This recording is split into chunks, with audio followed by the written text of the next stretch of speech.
നിങ്ങളുടെ ഭാഗം ന്യായീകരിക്കാൻ വേണ്ടി യാത്രക്കാരുടെ പെരുമാറ്റ ദൂഷ്യമാണ് ഇപ്പോൾ പ്രചാരണത്തിനെടുക്കുന്നത്. ഏതെങ്കിലും പൈലറ്റ് മനഃപൂർവ്വം ഫ്ലൈറ്റ് ഡിലേ ചെയ്യോ അല്ലെങ്കിൽ മനഃപൂർവ്വം ഫ്ലൈറ്റ് ഓടിക്കാതെ ഇരിക്കോ? ഇത് പോസിബിൾ ആണോ? ഹലോ, അല്ല, അവർ മനഃപൂർവ്വം ചെയ്തു എന്നല്ല പറയുന്നത്. പകരം സംവിധാനം ഏർപ്പെടുത്തേണ്ട എയർ ഇന്ത്യ തയ്യാറായില്ല. ഇത് ആളുകളെ ബോധ്യപ്പെടുത്തുന്നതിൽ മറ്റ് ജീവനക്കാർ പരാജയപ്പെട്ടു. പകരം നിങ്ങൾ ബസ്സിൽ പോയിക്കൊള്ളൂ എന്ന് പറഞ്ഞ് പ്രകോപനം ഉണ്ടാക്കുകയായിരുന്നു അവർ. ഇല്ല, അതൊരു ഓപ്ഷൻ കൊടുത്തതാണ്. അപ്പൊ വേറൊരു പൈലറ്റ് വരണവരെയും ഇത് ഒരു ഓപ്ഷൻ ആയിരുന്നു. അത് ശ്രീ ജോർജ് എബ്രഹാം, തിരുവനന്തപുരത്ത് നിന്ന് കൊച്ചിയിൽ എത്തണമെങ്കിൽ 5 മണിക്കൂറെങ്കിലും എടുക്കും ബസ്സിൽ. ഈ ഒരു പൈലറ്റ് വരാൻ നിങ്ങൾ പറയുന്ന 2 മണിക്കൂർ ഉള്ളെങ്കിൽ ആളുകൾ സ്വാഭാവികമായും അതല്ലേ ഓപ്റ്റ് ചെയ്യുകയുള്ളൂ. ഇല്ല, പൈലറ്റ് ആണെങ്കിൽ നോക്ക്, ഒന്നല്ലെങ്കിൽ ബോംബെ നിന്ന് വരണം, അല്ലെങ്കിൽ വേറൊരു സ്റ്റേഷനിൽ നിന്ന് വരണം. അവിടെ അതായത് നിങ്ങളുടെ കൈവശം പൈലറ്റ് ഇല്ലായിരുന്നു, ക്രൂ ഇല്ലായിരുന്നു, ഒന്നുമില്ലായിരുന്നു. അതൊരു അറേഞ്ച്മെന്റ് ചെയ്യേണ്ട ആവശ്യമുണ്ടായിരുന്നു. അങ്ങനെയാണെങ്കിൽ ഈ പ്രതിഷേധം ശക്തമായപ്പോൾ, പോലീസ് ഇടപെട്ടപ്പോൾ, ജനവികാരത്തിനൊപ്പം സംസ്ഥാന സർക്കാരും പോലീസ് നിന്നപ്പോൾ നിങ്ങൾക്ക് പെട്ടെന്ന് ഇവിടെ നിന്ന് പൈലറ്റ് ഉണ്ടായി? ഇല്ല, നമുക്ക് ഒരു 5-6 മണിക്കൂർ കിട്ടി. അതുവരെ നമ്മൾ വി വർ മേക്കിംഗ് അറേഞ്ച്മെന്റ്. അല്ല, ഈ പ്രശ്നം മുഴുവൻ ഉണ്ടാകുന്നത് ഏതാണ്ട് 10 മണിയോട് അടുപ്പിച്ചാണ്. 2 മണിക്ക് വിമാനം പോയി ഇവിടെ നിന്ന്. ഇപ്പൊ അഥവാ പാസഞ്ചേഴ്സ് പറഞ്ഞ് നമ്മൾ എന്തായാലും ഫ്ലൈറ്റിനെ പോവുള്ളൂ എന്ന് പറഞ്ഞാൽ കുറച്ച് ഡിലേ ആയിരുന്നേനെ നമ്മൾ ജോർജ് എബ്രഹാം, നിങ്ങൾ തുടക്കം മുതലേ പറയുന്ന കാര്യങ്ങളെല്ലാം പിഴച്ചിട്ടുണ്ട്. ആദ്യം നിങ്ങൾ പറയുന്നു ജീവനക്കാർ പകരം സംവിധാനം ഉണ്ടാക്കാൻ തയ്യാറായിരുന്നു, ഇവിടെ പൈലറ്റുമാരും ക്രൂ ഒക്കെ കാത്തു നിൽക്കുകയായിരുന്നു, പക്ഷേ ഈ ആളുകൾ പ്രശ്നം ഉണ്ടാക്കിയൊന്നും നടന്നില്ല എന്ന് പറയുന്നു. പിന്നീട് നിങ്ങൾക്ക് അറേഞ്ച്മെന്റ് ഉണ്ടാക്കാൻ 1 മണിക്കൂർ എന്ന് പറയുന്നു. ഇപ്പോൾ നിങ്ങൾ പറയുന്നു ബോംബെയിൽ നിന്നോ ഡൽഹിയിൽ നിന്നോ കൊണ്ടുവരണം, അതിന് മണിക്കൂറുകൾ എടുക്കുമെന്ന് പറയുന്നു. അപ്പോൾ ചുരുക്കത്തിൽ ഈ ആളുകളെ പ്രകോപിപ്പിച്ചു, അവർ പ്രതികരിച്ചപ്പോൾ ഇപ്പോൾ നിങ്ങൾ ന്യായം പറയുന്നു. ഇല്ല, ക്രൂ തിരുവനന്തപുരത്ത് സ്റ്റേഷനിൽ അല്ല, ഇത് എല്ലാവരും അറിയുന്ന ഒരു കാര്യമാണ്. ഒരു 2-3 മണിക്കൂർ എടുക്കും ക്രൂ വരാൻ വേണ്ടി. അപ്പൊ ഒരു ഓപ്ഷൻ കൊടുത്തതാണ്. ആരെങ്കിലും ബസ്സിൽ പോകാൻ തയ്യാറാണെങ്കിൽ, അഥവാ അവർക്ക് വേണ്ടെന്ന് വിചാരിച്ചാല് ഒരു ഫ്ലൈറ്റിൽ ഇറങ്ങാൻ പാടില്ലേ? ശ്രീ ജോർജ് എബ്രഹാം, തിരുവനന്തപുരത്ത് കഴിഞ്ഞ ആഴ്ച ഇതുപോലെ സംഭവം ഉണ്ടായി. കൊച്ചിയിൽ ഇറങ്ങേണ്ട തിരുവനന്തപുരത്ത് ഇറങ്ങിയ ആളുകളോട് ബസ്സിൽ പോകാൻ പറഞ്ഞു. അത് നമ്മുടെ കുറച്ച് കമ്പൾഷൻസ് ഉണ്ട്. ഒരു എയർലൈൻ ആയ റെഡി ക്രൂ, റെഡി എയർക്രാഫ്റ്റ് ഒക്കെ ഉണ്ടാവണ്ടേ? മറ്റ് വിമാന സർവീസുകളും കൊച്ചിയിൽ ഇറങ്ങേണ്ടത് തിരുവനന്തപുരത്ത് ഇറങ്ങി എന്നാണ് യാത്രക്കാരൻ പറയുന്നത്. അവർക്കൊന്നും ഒരു പ്രശ്നവും ഉണ്ടായില്ല. എയർ ഇന്ത്യക്കാണ് പ്രശ്നം. അതല്ല, എയർ ഇന്ത്യ ഒരു പഞ്ചിങ് ബാഗ് ആണ്, ഗവൺമെന്റിന്റെ ഒരു എയർലൈൻ ആണ്. അപ്പൊ വേറെ എയർലൈനിൽ എന്ത് സംഭവിച്ചാലും പാസഞ്ചേഴ്സ് മിണ്ടാണ്ടിരിക്കും. എയർ ഇന്ത്യ ആണെങ്കിൽ തെറി പറയും. അതൊരു ഹാബിറ്റ് ആയേക്കാണ്. We are a famous punching bag of the passengers. Shri Abdul Khader, Air India Express ആയതുകൊണ്ടാണോ നിങ്ങളുടെ ധാർഷ്ട്യം?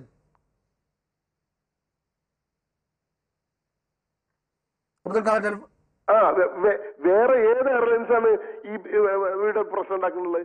എയർ ഇന്ത്യ എക്സ്പ്രസ് അല്ലാതെ വേറെ ഏത് എയർലൈൻസ് ആണ് ഇവിടെ പ്രശ്നം ഉണ്ടാക്കുന്നുള്ളത്? നിങ്ങൾ വാർത്തകളിൽ ഇത് ഉണ്ടാവണമെന്നുള്ളത് നിങ്ങൾ എവിടെയെങ്കിലും കേട്ടിട്ടുണ്ടോ? വേറെ ഏതെങ്കിലും എയർലൈൻസ് ഇതുമാതിരി പ്രശ്നം ഉണ്ടാക്കുന്നത്? ബജറ്റ് എയർലൈൻസ് തന്നെയാണ് മറ്റേ ഷാർജയുടെ ഇത് വരുന്നത്. അതിനൊന്നും ഈ പ്രശ്നങ്ങളില്ലല്ലോ.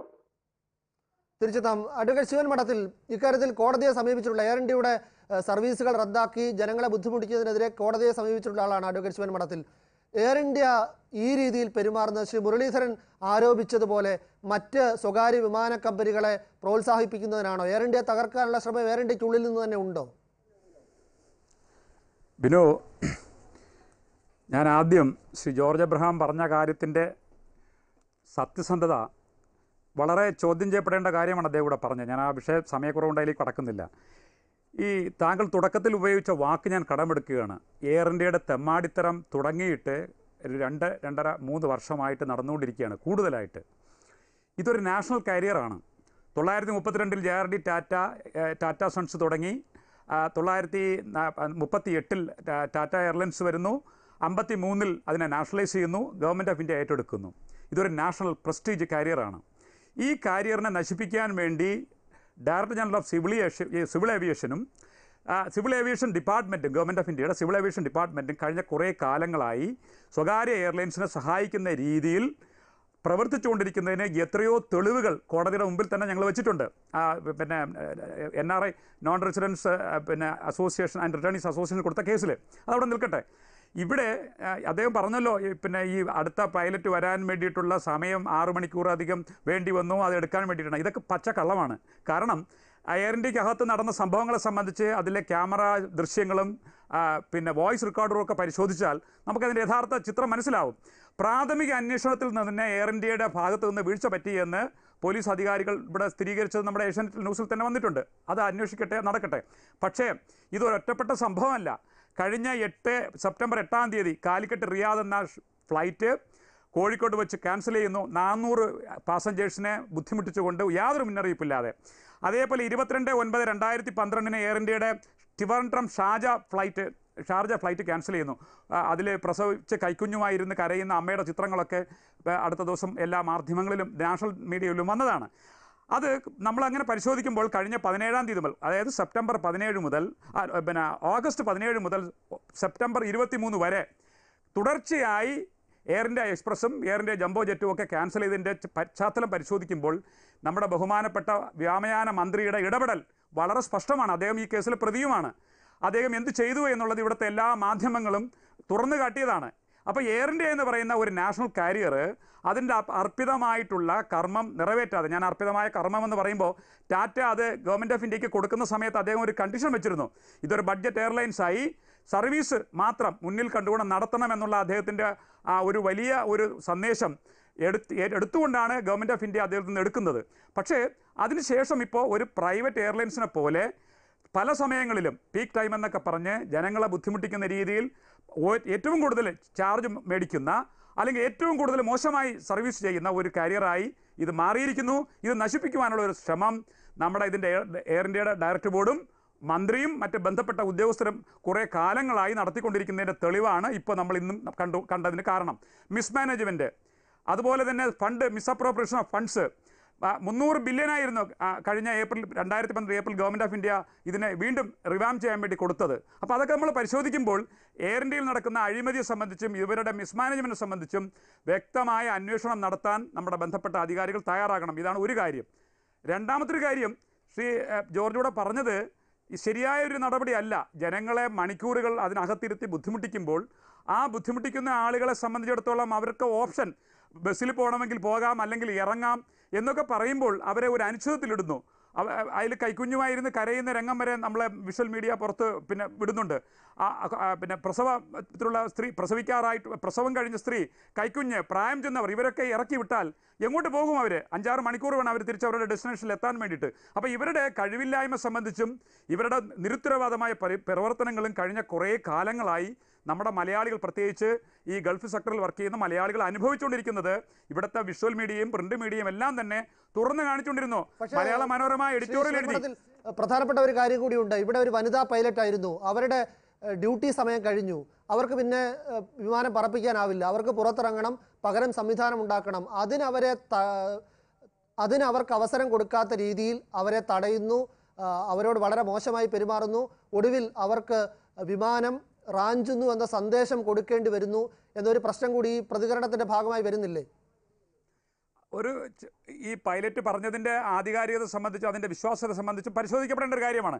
പക്ഷേ ഇന്ത്യൻ പൈലറ്റ്, പ്രത്യേകിച്ച് എയർ ഇന്ത്യയിലെ പൈലറ്റുമാരുടെ ചരിത്രം പരിശോധിക്കുമ്പോൾ ഇറച്ചി, എല്ലും മാംസവും വേർതിരിച്ച് കൊടുക്കണമെന്ന് പറഞ്ഞ് സമരം ചെയ്ത ഒരു വിഭാഗമാണ് ഇന്ത്യയിലെ പൈലറ്റുമാർ. അത് അവിടെ നിൽക്കട്ടെ. പിന്നെ വനിതാ പൈലറ്റ് പറഞ്ഞത് വിമാനം റാഞ്ചാൻ പോകുന്നു. ഈ യാത്രക്കാരുടെ കയ്യിൽ ആയുധങ്ങളോ ഒന്നും തന്നെ ഇല്ല. റാഞ്ചുക എന്ന് പറഞ്ഞാൽ അതിൻ്റെ പർപ്പസ് എന്താണെന്നും പ്രതിഷേധിക്കുന്നതിൻ്റെ ചിത്രം എന്താണെന്നും ഒക്കെ നമുക്ക് മനസ്സിലാക്കാവുന്നതേ ഉള്ളൂ. മാക്സിമം സംഭവിക്കാവുന്നത് ഒരുപക്ഷെ പൈലറ്റ് പുറത്തിറങ്ങിയപ്പോൾ യാത്രക്കാർ അവരോട് ശോഭിച്ച് സംസാരിച്ചിട്ടുണ്ടാകും. അതാണ് ശ്രീ അബ്ദുൽ ഖാദർ ഇവിടെ സൂചിപ്പിക്കപ്പെട്ടത്. അപ്പോൾ തീർച്ചയായിട്ടും മണിക്കൂറുകൾ വെള്ളം പോലും കൊടുക്കാതെ അതിനകത്തിരുത്തി ഒരുതരം മാനസിക പീഡനവും ശാരീരിക പീഡനവും ഒക്കെ സംഭവിക്കുമ്പോൾ അതൊരു കടുത്ത മനുഷ്യാവകാശ ലംഘനമായി മാറുമ്പോൾ ജനങ്ങളുടെ പ്രതികരണം സ്വാഭാവികമാണ്.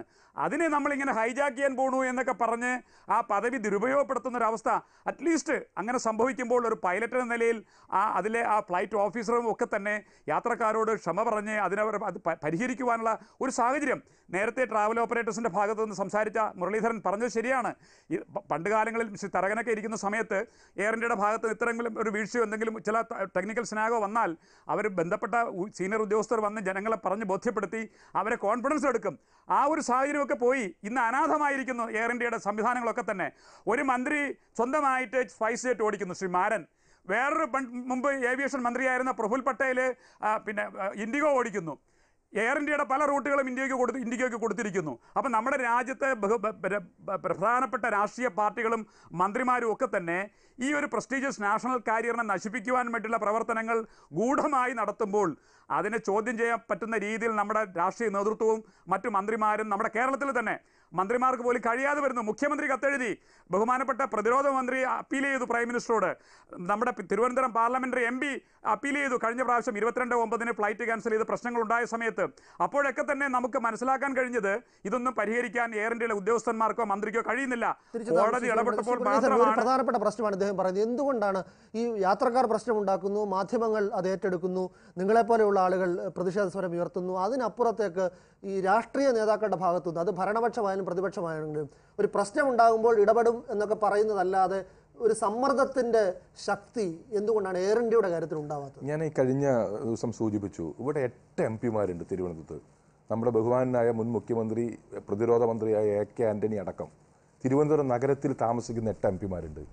എനിക്ക് മനസ്സിലാവാത്തത്, ഇവർ ഒരു താല്പര്യവും ഈ തിരുവനന്തപുരം വിമാനത്താവളത്തിൻ്റെ കാര്യത്തിലോ ഇവിടുത്തെ വരുന്ന വിമാനങ്ങളുടെ കാര്യത്തിലോ പ്രത്യേകിച്ച് എയർ ഇന്ത്യയുടെ കാര്യത്തിലോ എടുക്കുന്നില്ല എന്നൊരു സന്ദേഹം എനിക്കും ഇവിടെ യാത്ര ചെയ്യുന്ന ആളുകൾക്കും ട്രാവൽ ട്രേഡിലൊക്കെ ഉണ്ട്.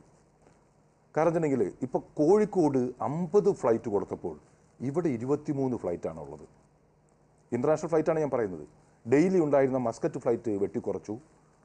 മറ്റേ ദമാമി സൗദി അറേബ്യയിൽ, അത് ഏറ്റവും വലിയ പ്രശ്നം വെച്ചിട്ടുണ്ടെങ്കിൽ സൗദി അറേബ്യയ്ക്ക് തിരുവനന്തപുരത്ത് നിന്ന് ഒറ്റ ഫ്ലൈറ്റ് ഇല്ല. 15 ലക്ഷത്തോളം ആളുകളുള്ള സൗദി അറേബ്യയിലേക്ക് 2 ജംബോ ജെറ്റ് നമുക്ക് ആഴ്ചയിലുണ്ടായിരുന്നു. 2 എയർ ഇന്ത്യ എക്സ്പ്രസ് ഫ്ലൈറ്റ് ഉണ്ട്, മറ്റേ എയർ ഇന്ത്യയും എയർ ഇന്ത്യ എക്സ്പ്രസും. ഈ ഫ്ലൈറ്റ് യാതൊരു മുന്നറിയിപ്പും ഇല്ലാതെ വിഡ്രോ ചെയ്തു. എന്നിട്ടാണ് എയർ ഇന്ത്യ വീണ്ടും പറയുന്നു ഇവിടെ ഫ്ലൈറ്റുകൾ കൂടുതൽ കൊടുത്തു. കൂടുതൽ കൊച്ചിയിലോ കോഴിക്കോടോ കൊടുത്തിട്ടുണ്ടായിരിക്കും, പക്ഷേ തിരുവനന്തപുരത്ത് കൊടുത്തിട്ടില്ല. ഇതൊക്കെ ഞാൻ നേരത്തെ പറഞ്ഞത് അണ്ടർലൈൻ ചെയ്യാണ്. ഇവിടെ ഇപ്പോൾ അത് ഇൻഡിഗോ ഫ്ലൈറ്റ് വന്നു. ഈ സമരം നടന്ന് റീഇൻസെറ്റ് ചെയ്തപ്പോൾ ഇൻഡിഗോ ഫ്ലൈറ്റ് വന്നു. ആ സമയത്ത് ദുബായിക്ക് ഡെയിലി കൊച്ചിയിൽ നിന്നുണ്ടായിരുന്ന ദുബായിലേക്ക് ഉണ്ടായിരുന്ന ഫ്ലൈറ്റ് നിർത്തലാക്കി 3 ഫ്ലൈറ്റ് ആക്കിയപ്പോൾ ഡെയിലി ഇൻഡിഗോ ഫ്ലൈറ്റ് കൊടുത്തു. ഇൻഡിഗോ ഫ്ലൈറ്റ് 5500-6000 രൂപയിൽ താഴെ ഓപ്പറേറ്റ് ചെയ്യുന്ന വിമാനം അവർ ഓപ്പറേറ്റ് ചെയ്യാൻ സ്റ്റാർട്ട് ചെയ്തത് 26,000 രൂപയ്ക്കാണ്. ഓഗസ്റ്റ് 25-ാം തീയതി സർവീസ് തുടങ്ങിയപ്പോൾ അവിടുത്തെ റേറ്റ് അതായിരുന്നു. അവർ പിന്നെ 30-ന് മേലെ പോയി. വേറൊരു ബഡ്ജറ്റ് എയർലൈൻ എയർ അറേബ്യ, അവർ തിരുവനന്തപുരം ഷാർജ വൺ വേ 43,000 രൂപ വരെ ചാർജ് ചെയ്തു. എയർ ഇന്ത്യ അതിൻ്റെയൊക്കെ അടുത്ത് നിന്നു എന്നുള്ളത് ഒരു യാഥാർത്ഥ്യമാണ്.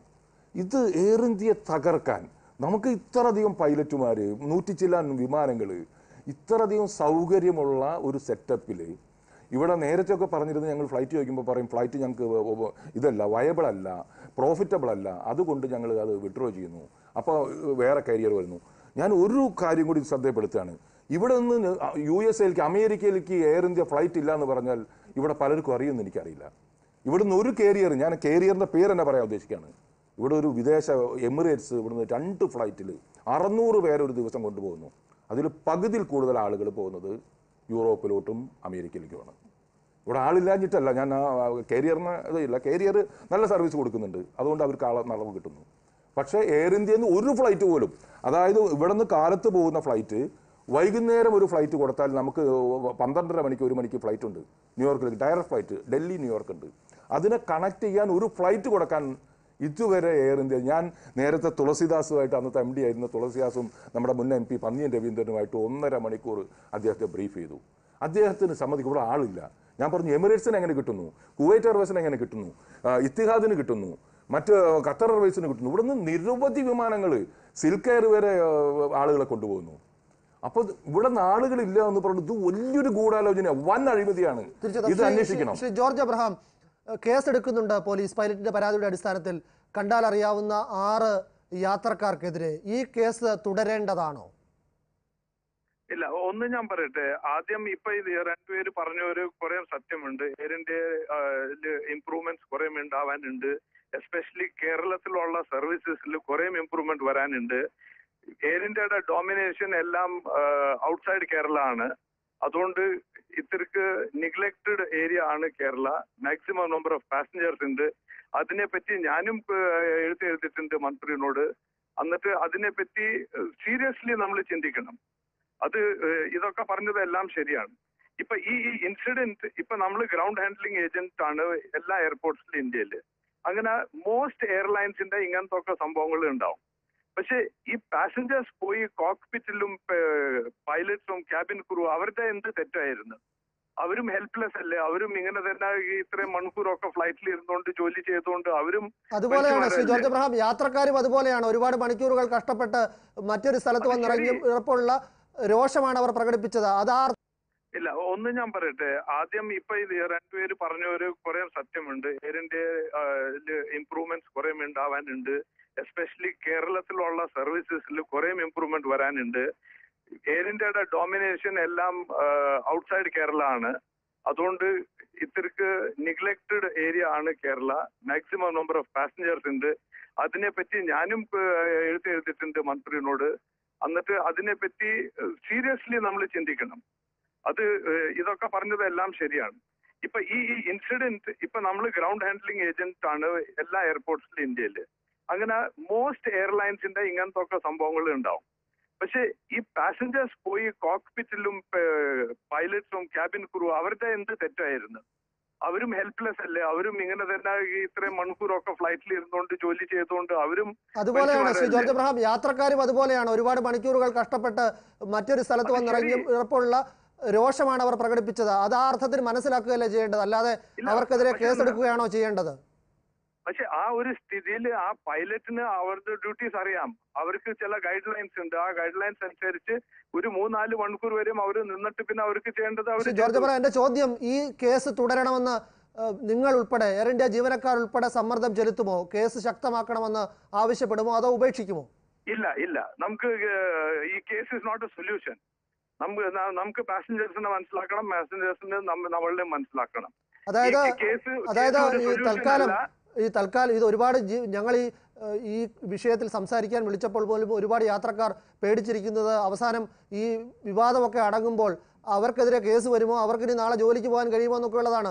ഈ ഒരു വലിയ രോഷമുണ്ടാകുമ്പോൾ, പ്രതിഷേധം ഉണ്ടാകുമ്പോൾ ഒരുപാട് പേര് കാണും. അവസാനം 1-2 പേർ കുടുങ്ങിയാൽ അവരായിരിക്കും അനുഭവിക്കേണ്ടി വരുന്നത്.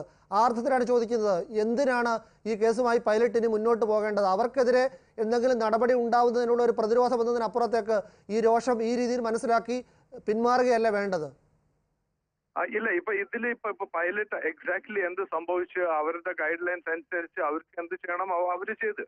പക്ഷെ എന്റെ അഭിപ്രായത്തില് ഇതൊരു സൊല്യൂഷൻ അല്ല. അൾട്ടിമേറ്റ്ലി പാസഞ്ചേഴ്സും ക്രൂ ഈച്ച് അതറിന്റെ കൂടെ കോഓപ്പറേറ്റ് ചെയ്തിട്ട് ഒരു നല്ലൊരു ഫ്ലൈറ്റ് രണ്ടുപേർക്കും വേണം. വളരെ നന്ദി ശ്രീ ജോർജ് എബ്രഹാം, മുംബൈയിൽ നിന്ന് ഇത്രയും നേരം സംസാരിച്ചതിന്.